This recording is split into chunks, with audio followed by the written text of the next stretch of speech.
Today we're going to learn about how to stop being angry at your partner. Do you really want to? Anyways, let's get started.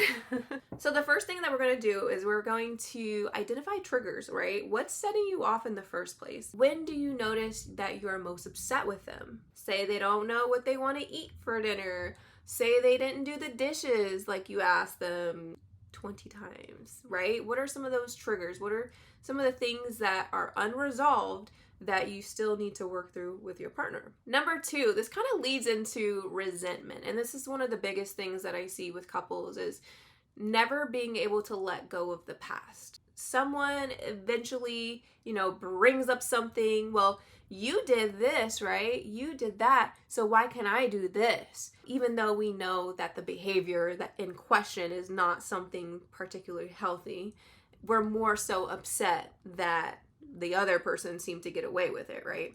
So it's kind of like this tit for tat competition, which is just not helpful for the relationship. So in order to move forward, we have to be present. We have to think about future forward, being goal-oriented, solution-focused, not holding on to past resentments.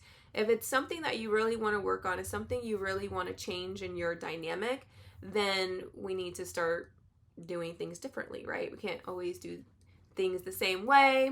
We're not going to get the same result. How are we going to do that? How are we going to let go of resentment? So one of the options is therapy, going to couples therapy to see if that's even possible, right? I know I made a joke earlier in the video about, is that something you really want to do? But it's a serious question. Is that something you really want to do? Do you want to stop being angry at your partner? Do you want to stop having arguments with your partner?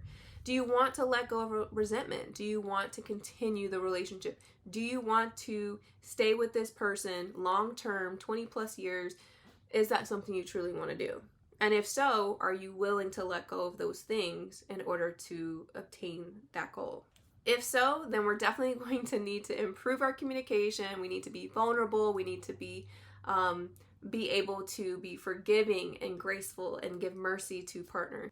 And like I said, we definitely got to be solution focused. We got to think about ourselves. How can we be better, right? How can we improve the relationship rather than how can they improve the relationship? What can they do that could be different? What should they be doing differently, right? Instead of doing that, we're going to look at what should I be doing differently? What can I do to improve the relationship?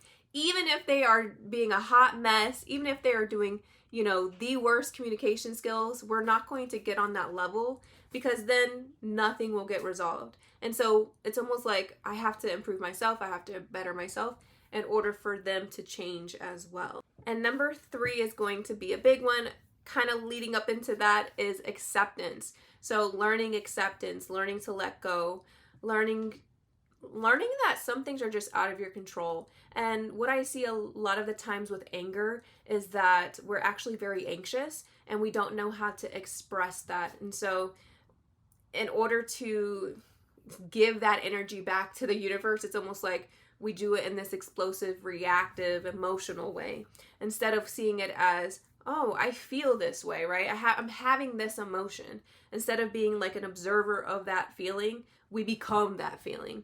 And so really trying to practice acceptance, trying to separate yourself. If you don't know what acceptance is, go check out one of my videos on acceptance. I have one or two of them and, get you back on track with that. But yes, we need to practice acceptance. We need to practice how to be less reactive and emotionally tied to our feelings, which are very variable, right? And lastly, if you answered no to my question in the beginning of this video, do you really want to change? Do you really want to stop being mad at your partner? Then it may be time to start thinking of terminating that relationship, right? It may be time to start thinking of, okay, how am I going to move forward? Is this something I really want to pursue? And then going about making change. I hope you guys really liked this video. If you have any other content topics, anything you want me to cover, go ahead and comment that down below, and I will see you guys next time. Bye.